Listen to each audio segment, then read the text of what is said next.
buy a ton of sushi rice by the bag because my daughter loves to have sushi in her lunchbox. Hi, I'm Mackenzie Lunsford, a former chef turned journalist. Welcome to my Southern kitchen. The trick to good sushi rice is to rinse it underneath cold water. Get your hands in there until the water runs clear. I just take my cup of rinsed rice, put it in the Instant Pot with a little bit over a cup of water. After it's done, pour in about a tablespoon of seasoned rice vinegar and a little bit of salt.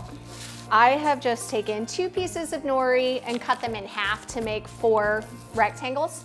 Just get some sushi rice and start mashing it down pretty thin. Spread some cream cheese over the rice. Probably be easier if you let it sit at room temperature for a little bit.